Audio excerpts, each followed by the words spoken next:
everyone, welcome back to Dream Analytica. My name's R. Let's learn Jungian psychology.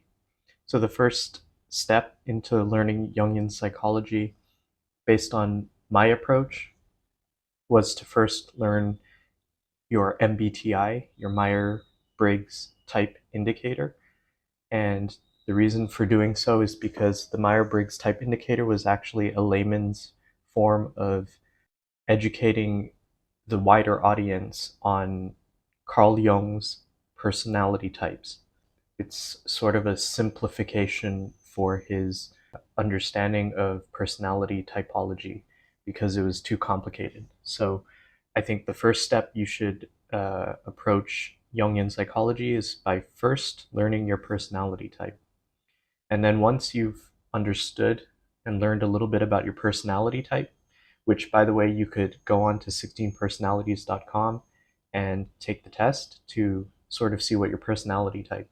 And it doesn't really matter if it changes over time, just stick with the one that you got for now. And once you have a better understanding of yourself and your personality, you'll start to kind of orient yourself towards a particular personality type. It does evolve over time for some people. For example, for myself, it hasn't changed in the last 6 years, and I usually take the test like once a year just to see if I've changed at all. You do also change depending on your mood, and it really depends on how you're feeling at the time when you do take the test. So taking it maybe a couple times to kind of see what the average is might help you understand what your personality type. And like again, personality type is not an absolute value. It is a relative value, meaning that it evolves and changes, and it's based on a percentage as well. So it's just a preference of cognition. So it really is just what way of cognition do you prefer? Like, is it feeling, thinking, sensation, or intuition? It's a preference. So you can lean to one side more than the other. Some people are ambiverts, so they could be like right in the center. So it's not an absolute value. So once you understand your personality type, then you go into cognitive functions. And so the cognitive functions are sensation, thinking, and feeling. So sensation tells you that something exists. Thinking tells you what it is. Feeling tells you whether it is agreeable or not. And intuition tells you whence it comes and where it is going. And so once you understand those four functions, you can start to dive a little deeper here into the extroverted and the introverted aspects of those functions, which are completely different as well. And I'll kind of summarize through each function in both their extroverted and introverted sense. So for sensation, extroverted sensation focuses on the external world, engaging directly with tangible, immediate experiences. It tells you that something exists by bringing your attention to concrete details and sensory input from your surroundings. Introverted sensation, on the other hand, deals with internal perceptions and memories of past experiences. It tells you that something exists by drawing on a rich internal archive of sensory details, comparing current sensations with past experiences. Thinking. Extroverted thinking focuses on organizing the external world according to logical principles and efficiencies. It tells you what something is by categorizing, structuring, and making decisions based on observable data and objective criteria. Introverted thinking is concerned with internal logic and consistency. It tells you what something is by analyzing concepts and systems internally, seeking a deep understanding of underlying principles. Extroverted feeling is oriented towards the external world and social harmony. It tells you whether something is agreeable or not by considering external values, social norms, and the emotional states of others. Introverted feeling is focused on internal values and personal authenticity. It tells you whether something is agreeable or not by evaluating it against an individual's deeply held personal beliefs and values. Extroverted intuition is about exploring possibilities and potentials in the external world. It tells you whence something comes and where it is going by identifying connections, patterns, and future possibilities. Introverted intuition focuses on internal insights and foresight. It tells you whence something comes and where it is going by synthesizing information from within to form a cohesive vision or prediction. So once you understand the cognitive functions, it's very important to not just understand them in terms of theory, in terms of memorization. It's really important to actively seek these things inside yourself and to really understand how they work within yourself first. Like, try to identify based on your personality type, like what is introverted sensation for me, or what is extroverted intuition for me, depending on whether or not it's your dominant function. If you're wondering what your stack, your cognitive stack looks like, you can easily just Google it and type in like your personality type followed by cognitive stack, and it'll show you your cognitive stack on your personality type. I'm an INTP, so mine would be introverted thinking, extroverted intuition, introverted sensation, and extroverted feeling as my fourth function. And it's usually it's four functions. And then you have your shadow function, which I won't get into here because it's a little more complex understanding those shadow functions. So once you understand your cognitive function stack, you can start to identify how you pretty much approach the world through your cognition, through your own psychology. And this is really important as we get further into Jungian psychology on dream interpretation, not just on dream interpretation, but pretty much analytical psychology, where you could essentially use this typology to pretty much decipher people on the spot if you get really good at it, and if you have developed a good intuition or good observational skills, you could really decipher a person's psychology almost on an instinctual level if you get really good at understanding cognitive functions and personality types. It's really powerful. I have an INTJ friend who can, with a almost 98% accuracy, type someone without even having to speak to them, simply by just observing how they interact with the world around them, their environment. It's very powerful because then it not only enables you to develop safe and healthy relationships with people, it can also help you avoid unnecessary conflicts and potentially dangerous people in your life. So very powerful stuff. I'm kind of improvising on this whole thing, going off script, so it's going to be sort of all over the place. I'll try my best to keep it organized. I'm an INTP, so my mind is kind of jumping all over the place sometimes. And so the next thing after you've learned the cognitive functions, which is in itself a massive topic and a massive subject, and it's really difficult to really understand how each cognitive function works. But once you get past that level, you can start to get into Carl Jung's model of the psyche. The Carl Jung's model of the psyche, which I'll show an image of on the screen, is as follows. So it goes from persona, ego, shadow, anima/animus, personal unconscious, the self, and collective unconscious. And so I'll give a brief summary for each one of those.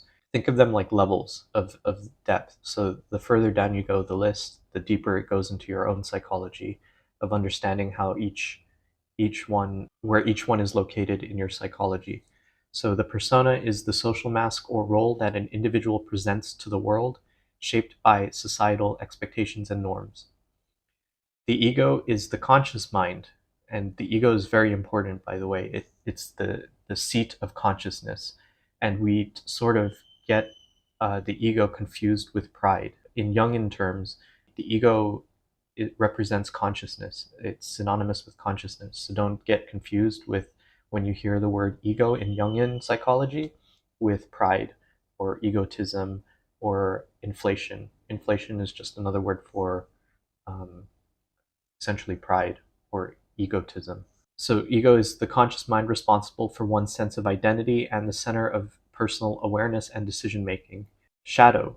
The shadow consists of the unconscious aspects of the personality that the conscious mind does not identify with, often containing repressed weaknesses, desires, and instincts. Anima and animus. The anima in men and the animus in women represent the unconscious, feminine and masculine aspects of the opposite sex within an individual, influencing their interactions and relationships. The personal unconscious. The personal unconscious contains memories, thoughts, and experiences that are not currently in conscious awareness, but can easily be recalled, along with repressed material and complexes. The self.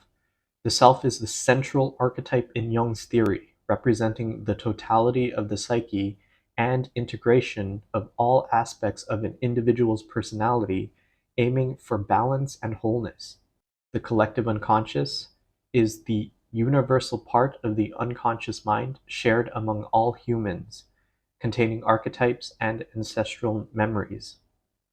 I want you to think of the self as like the center of your psychology, like the nucleus, the central nucleus, and think of the self as where essentially all uh, essentially where dreams come from. So think of dreams like messages, little bubbles of messages that that stem or originate from the center of your psyche, which is the self, the totality of your psyche, like the whole thing, and it bubbles up into your ego, which is another little bubble. Think of it like that. And the collective unconscious, think of that as like the ocean, where our psyches kind of like bob around. That that's how I picture it in my mind. Maybe I think different people will have different ways of imagining it. It's very difficult to imagine because it's like looking into your own psychology is very difficult. But I think that's a very simple way of understanding it.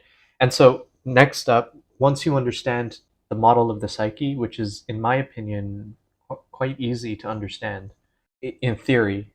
So, the next thing you want to do is identify all those aspects within yourself. So, identify your persona, and I'm going to teach you how to identify these things in the most elegant and simple way instead of having to sit in your room and introspect or write in a journal. There's a much easier way to finding out all these disparate aspects of yourself and then pulling them all together.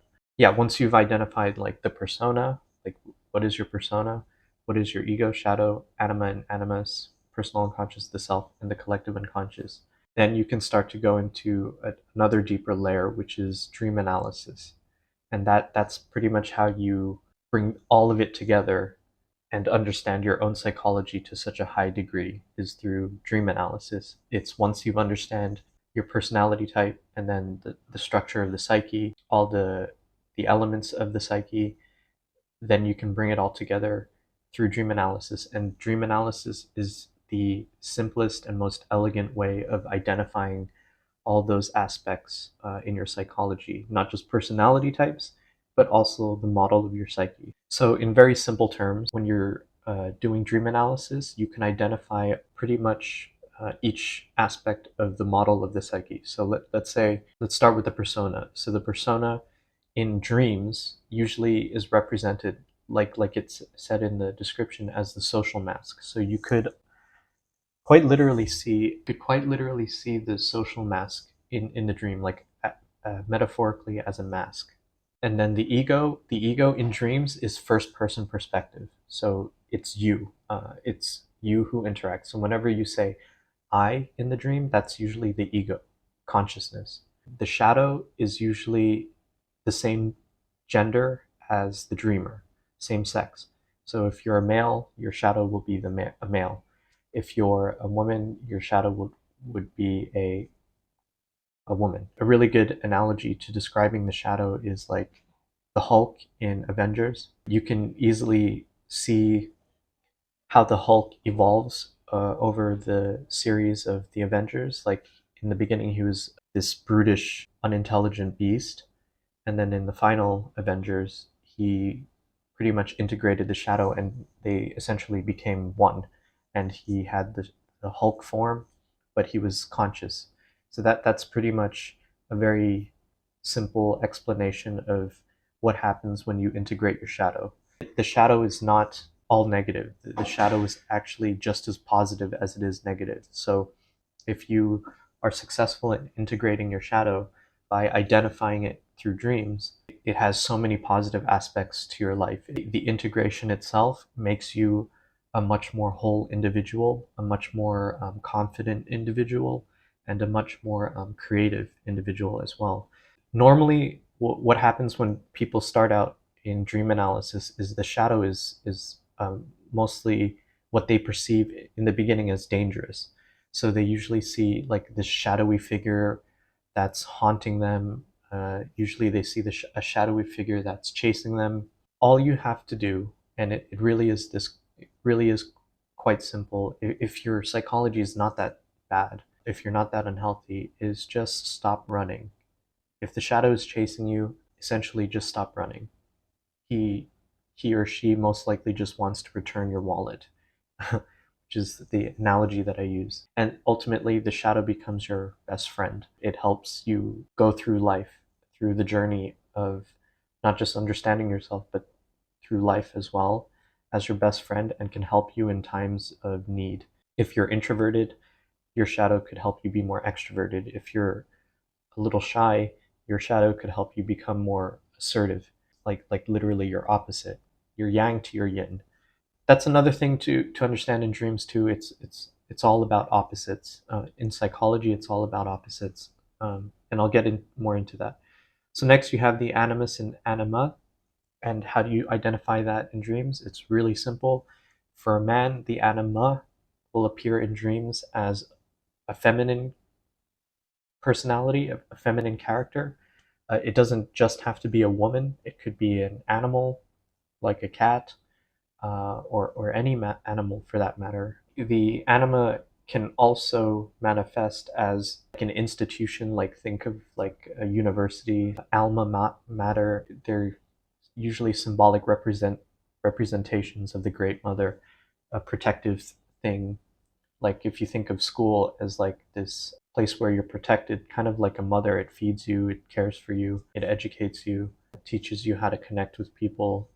That's also a representation of an anima, as well as a church as well. The animus usually will appear as men in a woman's dream, but there's something interesting as well when the animus appears in a woman's dream. He usually appears as a collective, as a group of men. The anima and the animus are both positive, have both polars, so they're both positive and negative depending on how well integrated you are. For a woman's animus appearing in her dreams, I actually have a lot of clients that describe the animus in its negative light. As we begin to work on their psychology through dream analysis, what I get is a lot of women's animus attack them, and usually in groups. And women know what I'm talking about when I mean attack. I don't necessarily mean like beating up. What I meant is on a more, you know what I'm talking about. I just don't want to say it here on YouTube, but essentially, a woman is attacked by a group of men in her dream. And then there are many ways you can interpret that, but I won't get into the interpretation right now. But that's how you identify the animus. If it's a positive animus, he's usually like a king or a prince or like a guide, sort of like a guru or something like that.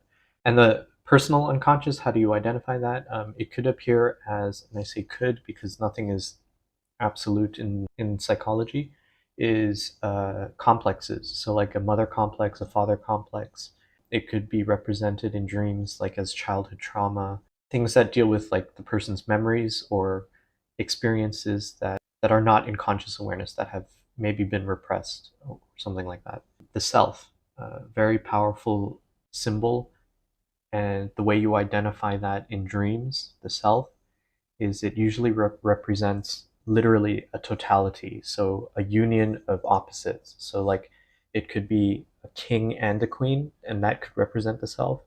a mandala, which I hear a lot from people, especially people who practice meditation, usually have an out of body experience and they always reference seeing a mandala. And that is actually the self in its manifestation. For a man, the self can also appear as like an old wise man. For me, it appeared as a wizard. It was actually Gandalf that appeared in my dream. And I've also had a guru, Indian guru, who essentially taught me how to swim in water. And I'll get into more symbols after this, but essentially the guru taught me how to swim in the water, and that was my interpretation of the self kind of helping me through the unconscious. For women, it could be like an old wise woman or a little girl. Like I said, the psychology deals with a lot of opposites. So think of like a young girl will have a dream about an old woman, or an old woman will have a dream about a young girl. And that dream character would usually represent herself, the self in her. So any symbols of wholeness, like it could even be like an entire city. For one client of mine, he had a dream that he was in Frankfurt, and then there was like this little garden growing in the city, and that whole image where you have nature and nurture essentially was a symbol of totality. So anything that deals with wholeness is usually the self, and the self as well has a positive and negative aspect to it. The collective unconscious, usually the collective unconscious is, so when you have a dream and you have no personal association, meaning no, like in your entire life, you've never seen that symbol, that object, or that person, like you have no personal tie that even in your personal unconscious that you could tie to that symbol, like you've never seen it in person, like for example, literally the sun. I know we all see the sun, but what I'm talking about is like when you actually see the sun or the moon, where you have maybe no personal connection to it, but there is a cultural connection to it from the collective, like a collective symbol. That is how you usually identify the collective unconscious in a dream. So like deities, anything where you lack personal association. So I explained earlier in the personal unconscious that that's where complexes are from.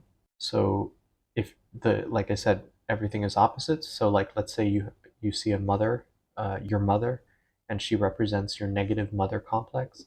Well, the other half to that would be the mother archetype, which is the the positive universal symbol of what a mother should be, or what a mother symbolizes or represents, like nurturing, caring, love, compassion, nature. So that is usually located in the collective unconscious. So if you see like this mother goddess, this earth goddess in the dream, that's usually a collective unconscious symbol. So moving forward from that, so now you know how to identify each of the aspects of the model of the psyche. I'll get into more about dream analysis and how you pretty much interpret dreams. So first and foremost, like I said, it's about, our psychology is about opposites and learning how to balance them in Jungian psychology.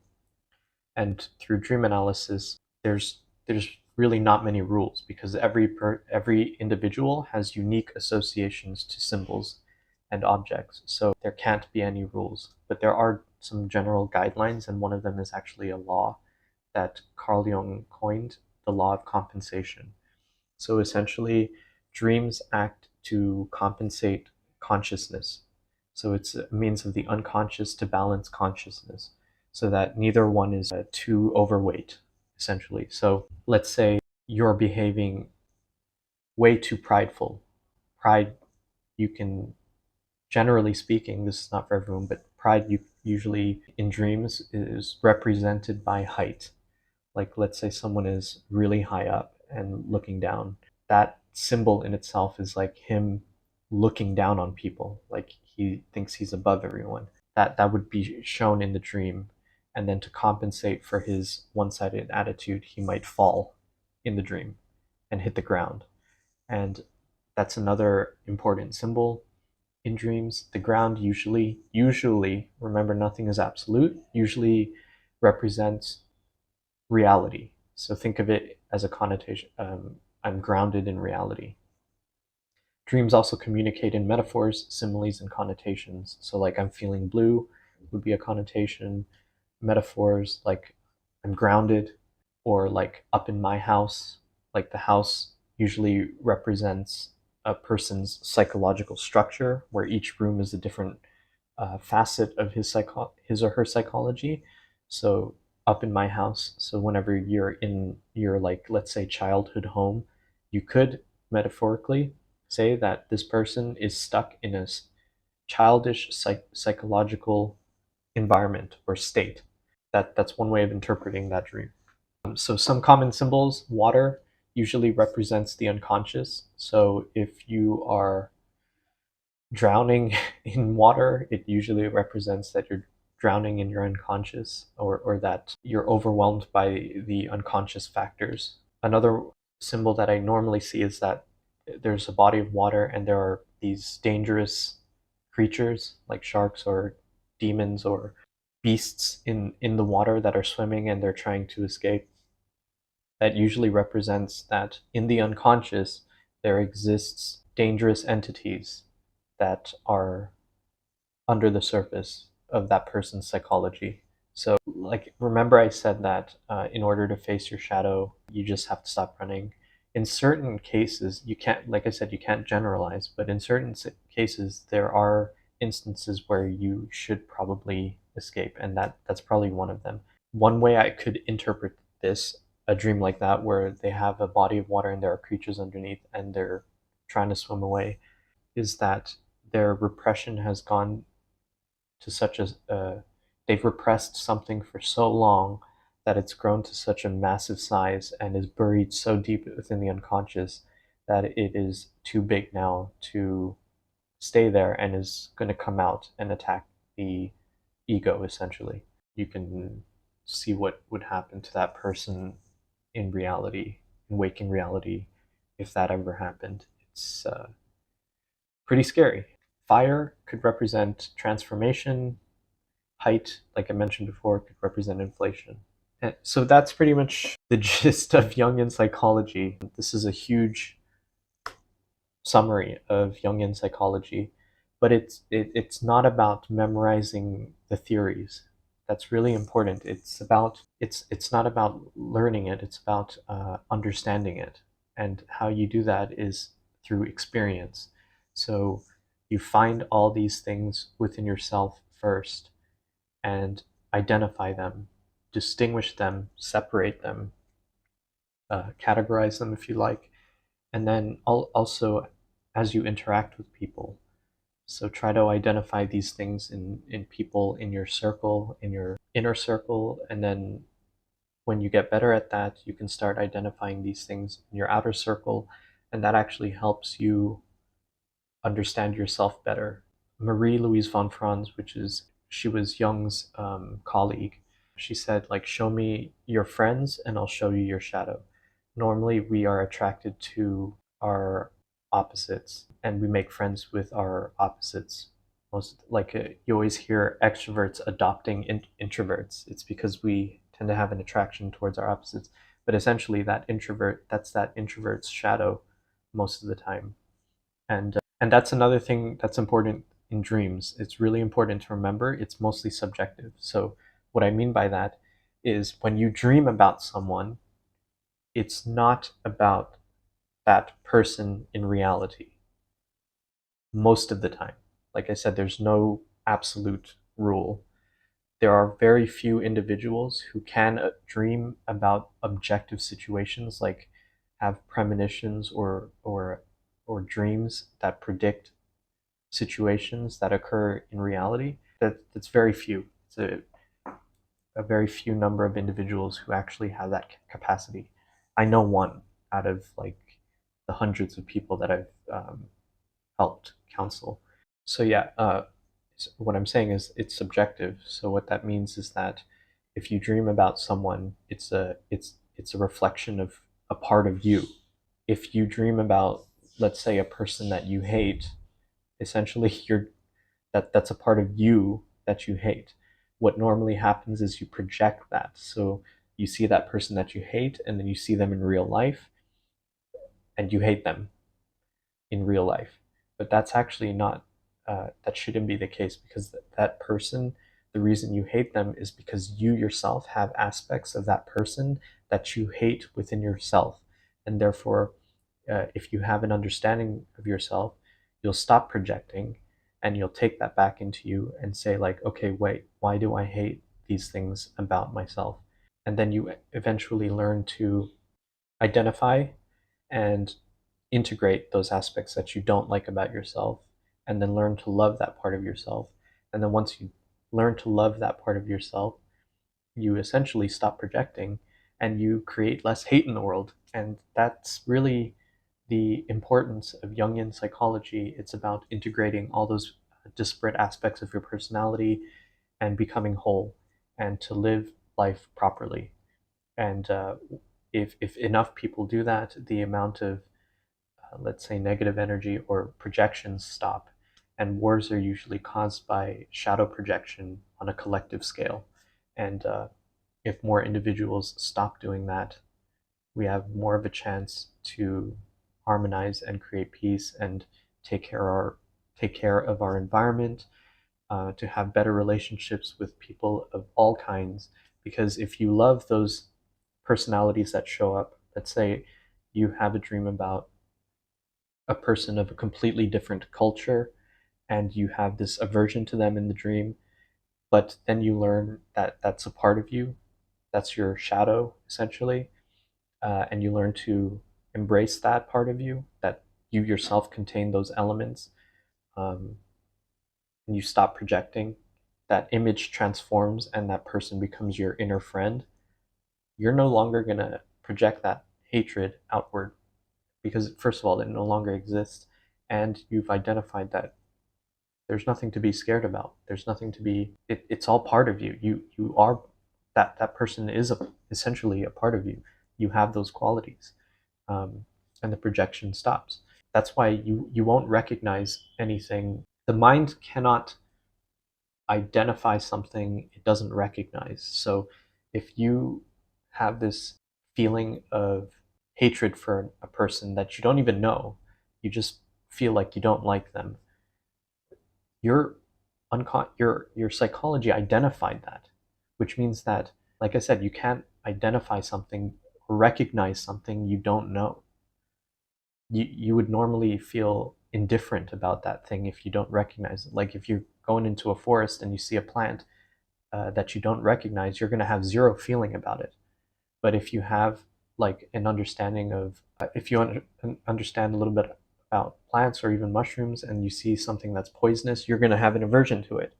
So you only are able to hate something essentially if you recognize it, and you recognize it because it's something that exists within yourself. Your psychology has that, and therefore it recognizes it. It's just picking it up and identifying it in the outer world. And that's projection. So we need to stop projecting, and that's what Jungian psychology aims to do. So thank you for watching, and don't forget to like and subscribe if you found this helpful. And I also developed an application on the App Store where you can learn a lot more about Jungian or analytical psychology. And I also developed a website where you can reach out to me and have your psychology or your dream analyzed, or just a place where you can learn about analytical psychology as well, and even share your dream publicly. You can fill out a form and share your dream publicly there at www.dreamanalytica.com.